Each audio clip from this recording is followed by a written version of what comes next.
Hey there, welcome back, or welcome for the first time. I'm Shirley. Here we discuss all kinds of fun topics, but please do remember, if you will enjoy the content, to like, share, and subscribe when we're done. Today, we're exploring a new area, movie reviews. And this is one I didn't even take any notes on. Normally, I take notes for my episodes because I want to make sure that I'm providing good content on something that maybe I don't have enough information on. But for this specifically, I didn't need to take notes because I've seen both of these movies. This is a twofer. Spoiler alert, there are going to be spoilers. Okay, this is a twofer, and I might end up smoking a cigarette at some point during this video, which I normally don't do during these videos. Normally that is a side note with Shirley, a little feature. But here, we might end up needing a cigarette. We'll see what happens. So, movie reviews. We're discussing Infinity War and Endgame. We'll start with Infinity War. The good one. So, I liked that movie a lot. I cried. I'm not going to say that I didn't. It was relatively consistent with what's in the comic book for the most part. From what my comic friends have told me. I haven't read the comic, disclosure, okay? But from what my comic friends have told me, it was relatively consistent with what the comic book says. I hadn't seen Thor Ragnarok before I watched Infinity War, so I was in the movie theater just a little bit confused as to why all the Asgardians are on this ship together. So if you haven't seen Thor Ragnarok and you haven't seen Infinity War, go back and watch Thor Ragnarok, then watch Infinity War, because those two movies just are like together. One ends, one picks up. Okay. So after seeing Thor Ragnarok, my life makes a little bit more sense. I'm just gonna say that. So I wasn't expecting that. I was like, who the heck is this Thanos guy? Because I hadn't seen Guardians of the Galaxy, or I hadn't paid attention to him really much in that movie. So in any case, Infinity War is really great. It pretty much sticks to the comic books. The character developments are good. They have a lot of real good tearjerker moments. Probably the worst part of the movie for me was when little Spider-Man died. I cried so hard. And then I later found out, Tom Holland, I believe, is the actor. I later found out that he ad-libbed that scene. That I read in an article somewhere that they said, you're dying and you don't want to. And that's what he came up with. Like, wow. And he's so young to come up with something so fantastic. It was just touching, and oh my god. And I'm left at the end of the movie just like, like, what's gonna happen? I have to see more. It drew me in. I needed to know more of the story. I needed to see what they're gonna do. How are they gonna fix this? It's the Avengers. They can't let this happen. Like, how did this even happen? How did they let this happen? Why didn't Thor go for the head? And then, I mean, come on. I don't, and then I'm mad at Gamora for not just taking one for the team and dealing with watching her sister suffer. I understand how painful that must have to be, but still, come on. You have to take one for the team in this instance. Jesus, tap dancing Christ. And like he wasn't going to throw you over the side. I mean, come on now. Ugh. And Doctor Strange just handing it over. And I understand that he's looked at every possible outcome that it could be. He's gone in the future. He's seen every possible outcome. And the only outcome wherein that they win is obviously when he gives over the stone. I get that. But fuck, man. Like, and why couldn't Star-Lord just keep his goddamn mouth shut? Excuse me. Why couldn't he just keep his mouth shut and not antagonize Thanos while they're trying to take the glove off? Because they're like right there. They've almost got the glove off, and he ruins it. And I understand that you can't just have all the heroes save the day in a two-part movie when especially a comic book that you have to stay to, but ugh. Like, angry with certain characters, not with the construction of the movie. Okay? Thought the movie was great. Movie was absolutely fantastic. Might be one of my favorite Marvel movies, Infinity War. I've seen it at least 15 times, okay? Endgame, I've seen probably about 5 or 6 times, and I become more and more enraged as I watch it. First of all, just gonna like go off on a girl moment. Fat Thor, really? Really?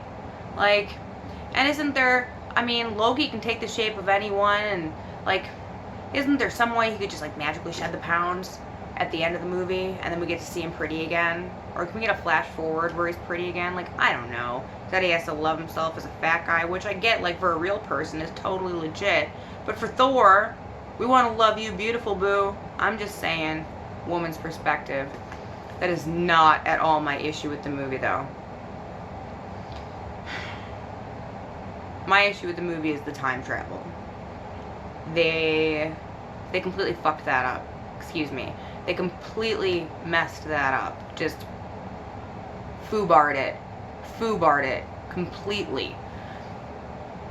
There's absolutely no consistency with it. So here's what I'm talking about. Okay, so Thanos in the present time has all 5 of the stones, right?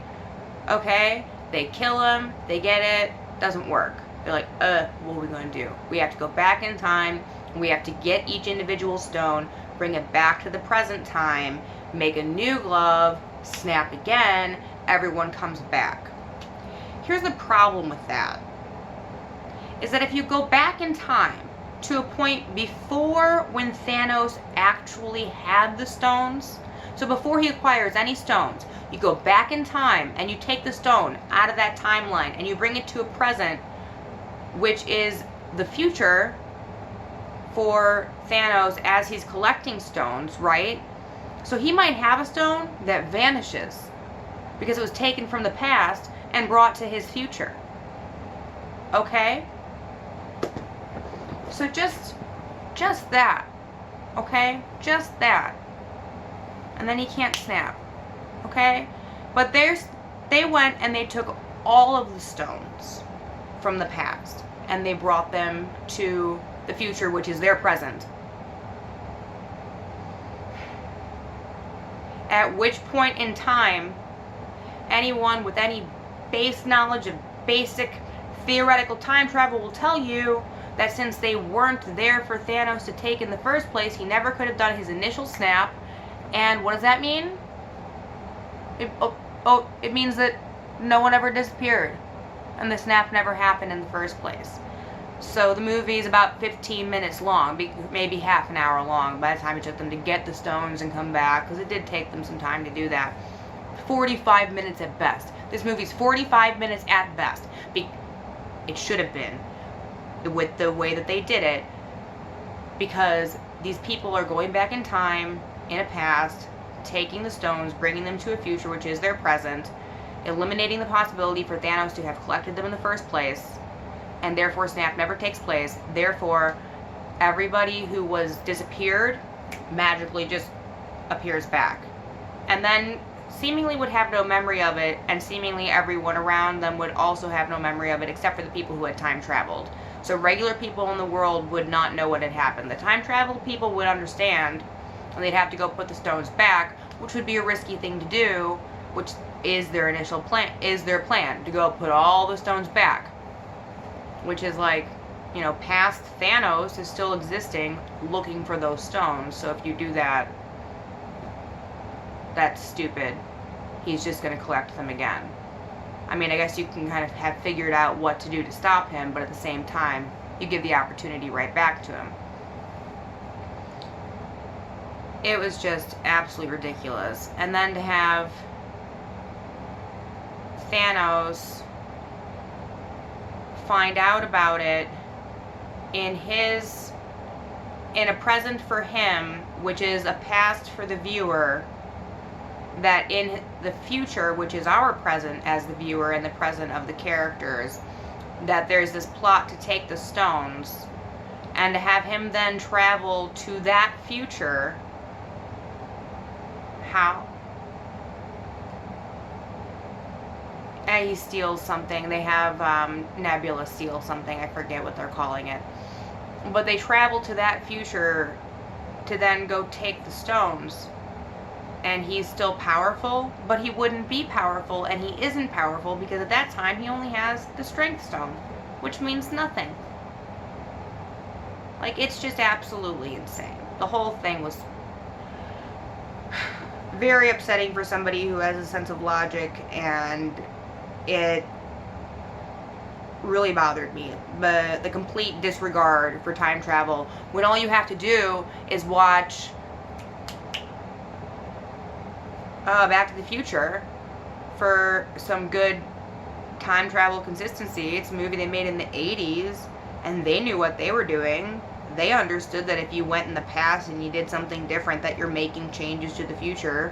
Whoa, mind-boggling. Like, just basic time travel principles, complete disregard for it. It's like they threw it together without even trying.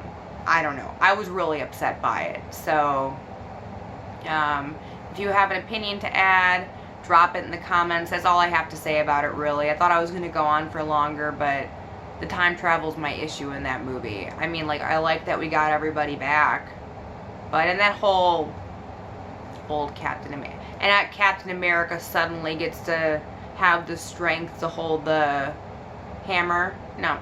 No. No. No. But yeah, the time travel inconsistencies were just very, very upsetting for me. And I wanted to share that. That is my movie review. So, yeah, it had the bells and whistles. It had the visuals that you'll want from a movie like that. It had the happy ending. But if you delve into the actual fabric of the film and you put it to the test, it can't be possible, even in theory. And for me as a viewer, that's something that I think that's important. So if that's not important for you as a viewer, then enjoy the movie. And I'm not saying I didn't enjoy parts of it, but for the most part, that ruined it for me, because the entire time I'm sitting there thinking, well, this is impossible because of this. So, in any case, I hope y'all enjoyed my video, my breakdown of Infinity War and Endgame. Loved, again, Infinity War. I thought it was amazing, even though I cried and it didn't have a happy ending. Hated Endgame, even though I didn't cry and it did have a happy ending. So, take what you want from it. If you enjoyed the content, please like, share, subscribe. If you'd like to donate and help support the channel, I would much appreciate that. You can go to Cash App, $Little Shirley 25. Any amount is appreciated. Even $1 makes a difference here. So, I'll catch you all in the next stream. Little Shirley out. Bye.